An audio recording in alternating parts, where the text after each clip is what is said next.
Budget कम है और अच्छा घर बनाना है तो आज का ये वीडियो देख लो। दूसरा वीडियो देखने की ज़रूरत नहीं पड़ेगी। आज का इस वीडियो में 10 ऐसे स्टेप बताएंगे जो कि आपको फॉलो करने हैं और आपका कम बजट के अंदर 2025 में आपका नया घर बनकर तैयार हो जाएगा, जो कि सपनों का घर होता है, जिसमें हम स्टेप बाय स्टेप आपको बताएंगे। सिर्फ ये फॉलो करना है आपको कि किस किस स्टेप को हम बता रहे हैं। तो सबसे पहले ये आपको ध्यान रखना है कि भाई अगर आप बजट कम, आपके पास पैसा कम है, अपनी जेब देख रहे हैं, तो उसमें आपको बहुत ही ज़्यादा ध्यान देने वाली बातें हैं जो कि हम इस वीडियो में क्लियर करने वाले हैं। और वीडियो अच्छा लगे तो लाइक कमेंट शेयर भी करें, और चैनल पर जो भाई नया हो वो चैनल को सपोर्ट ज़रूर करें, सब्सक्राइब करें, बेल आइकन प्रेस करें ताकि आने वाला नोटिफिकेशन भी आपके पास पहुंच जाए। तो जैसे कि बजट कम 2025 में बहुत ज़्यादा महंगाई होने के कारण तो बजट तो कम होता ही है, और घर बनाने का बहुत ही अच्छा सपना हर एक इंसान देखता है। तो उसमें आप लोगों को क्या करना होता है, जो कि बजट कम और 2025 की इस महंगाई में आप अच्छे तरीके का घर बना सकते हैं। तो सबसे पहले आपको ये देखना है कि आपका जितना भी एरिया है, सबसे पहले 1500 स्क्वायर फीट अगर आप घर बनाने की सोच रहे हो तो उसमें से आपको मैक्सिमम 1000 स्क्वायर फीट घर को बनाना है। क्यों? क्योंकि 1000 स्क्वायर फीट अगर आप घर बनाते हो, चाहे उसके ऊपर 2 मंजिल बनाओ या 3 मंजिल बनाओ, 500 स्क्वायर फीट का जो बचना वाला पैसा है वो आप उसके अंदर यूज़ कर सकते हैं। दूसरा स्टेप आपको ये फॉलो करना है कि यहाँ पर ज़्यादा टाइम आपका मैंने नहीं लूँगा, क्योंकि 10 मिनट के अंदर ही मैं आपका ये डाउट क्लियर करने वाला हूँ। तो बने रहिए एंड तक, स्किप मत कीजिए। तो दूसरा स्टेप की बात करें तो फर्स्ट में तो आपको ये देख लिया है कि आपको कम जगह में अपना घर बनाने की कोशिश करनी है। अगर आपके पास 2000 स्क्वायर फीट है तो आप 1500 स्क्वायर फीट में बनाइए, 1500 स्क्वायर फीट है तो आप बनाइए उसको 1000 स्क्वायर फीट में। उसके ऊपर दूसरी मंजिल बना सकते हैं, तीसरी बना सकते हैं।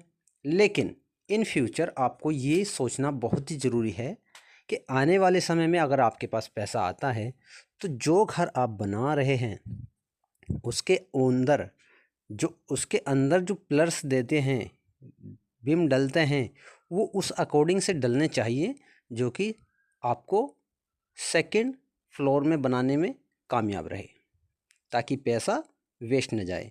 तो कम बजट में किस तरीके से होगा, आपको सबसे पहले करना होगा दूसरे स्टेप में कि आपको एक सिविल इंजीनियर से नक्शा बनवाना होगा, जो कि बहुत ही अच्छे से नक्शा बनाने का कार्य करते हैं, और उनसे आपको नक्शा बनाना है।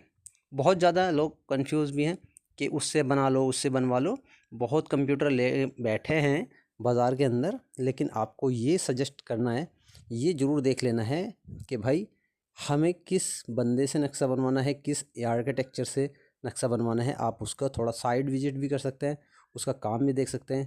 क्योंकि बहुत ज़्यादा क्या करते हैं कि बाज़ार में बैठे हैं कंप्यूटर ले, और आप देख सकते हैं कि इंटरनेशनल ज़माना है, इंटरनेट का ज़माना है, तो उसमें क्या करते हैं कि मोबाइल से अपलोड भी कर सकते हैं, वहाँ से भी उधर से उधर से।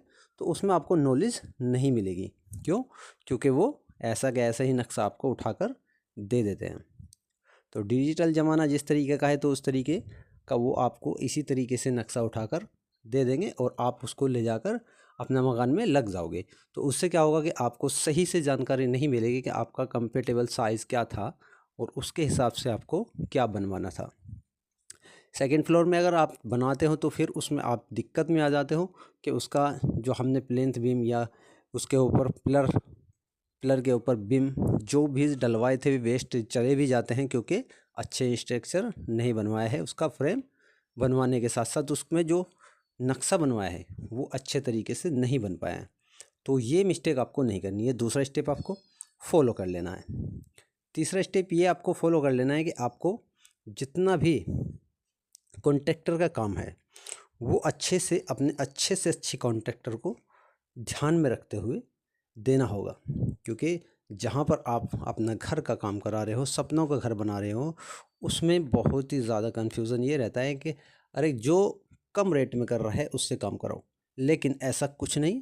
अगर आपका 10 रुपये महंगा भी मिस्त्री या ठेकेदार पकड़ रहे हो तो अच्छा कॉन्ट्रैक्टर होना चाहिए। ये आपको बहुत ही ज़रूरी रखना है ध्यान, क्योंकि अच्छा कॉन्ट्रैक्टर होना बहुत ही ज़रूरी है। उसमें आपको ये पैसा वेस्ट नहीं होने देगा, आपका स्टेप बाय स्टेप मकान को बनाएगा और उसमें कोई भी दिक्कत नहीं आएगा। तो उसमें ये भी आपको तीसरे स्टेप में याद रखना बहुत ही ज़रूरी है। एक तो आपको कभी भी सिविल इंजीनियर या ठेकेदार के कनेक्शन यानी आपस में जो कनेक्शन होता है उसको देखकर ही वर्क कराना है, क्योंकि काफ़ी लोगों का ये बहुत ज़्यादा इशू आता है कि कॉन्ट्रैक्टर और इंजीनियर दोनों मिले हुए रहते हैं, वे अपने हिसाब से स्ट्रक्चर बना देते हैं और फिर क्या होता है कि वे पैसे अपने बचाने के चक्कर में आपका पैसा बर्बाद करने की कोशिश करते हैं। तो उससे आपको बहुत ही ज़्यादा ध्यान में रखना है। और फिर उसके बाद ये आपको तीसरा नंबर जो बता रहा हूँ मैं, ये बहुत ही इम्पोर्टेंट चीज़ है जो कि आपको याद रखना है कि आपको क्या क्या काम अपने घर के अंदर कराना है। और किसी भी अगर ठेकेदार को आप काम करा रहे हैं तो वहाँ से आपको क्या करना है कि उसके अलावा 2-4 ठेकेदार से अलग से बात करो और फिर अपने अकॉर्डिंग, जैसे कि आपका रेट जहाँ पर बन रहा है और काम वही मिल रहा है, तो सेम उनमें से किसी 2 या 4 ठेकेदार के पास जाने के बाद एक ठेकेदार को पकड़ लो और उससे जाकर अपना ये काम कराओ, ताकि आपको अच्छा सा काम मिले। और ये इसके साथ साथ आपको एक एग्रीमेंट कर लेना है, उसमें सब कुछ उसमें लिख लेना है, रेट क्या है, 200 प्लस है, 200 है, और उसमें काम क्या क्या करके दे रहे हो, लिंटर प्लास्टर सेटरिंग, बहुत ज़्यादा काम होते हैं। वो आपको सबसे पहले तो ध्यान में रख लेना है कि क्या क्या आपको काम करना है, नहीं तो आपको चूना लग सकता है। फिर बाद में होता है कि ठेकेदार बोलता है कि भाई ये काम मेरा नहीं था, तो इससे आपको बहुत ज़्यादा बचना है। ये आपका चौथा स्टेप है। फिर आपको क्या करना है कि यहाँ पर जो माल ख़रीदने का जो झंझट होता है, किसी भी बिचौलिया से आपको माल नहीं ख़रीदना है। ये चौथा स्टेप मेरे याद रखना है, क्योंकि वहाँ पर क्या होता है कि आप ठेकेदार के थ्रू या मिस्त्री के थ्रू अगर किसी दुकानदार के पास जाते हैं, वहाँ पर अगर उसका कनेक्शन है तो वहाँ पर क्या होता है, कमीशन की वजह से वहाँ पर आपका सीमेंट कमज़ोर मिल सकता है, कोई उसमें लोचा हो सकता है, तो उससे आपको बचना है। तो ये भी आपको बहुत ज़्यादा ध्यान रखना है।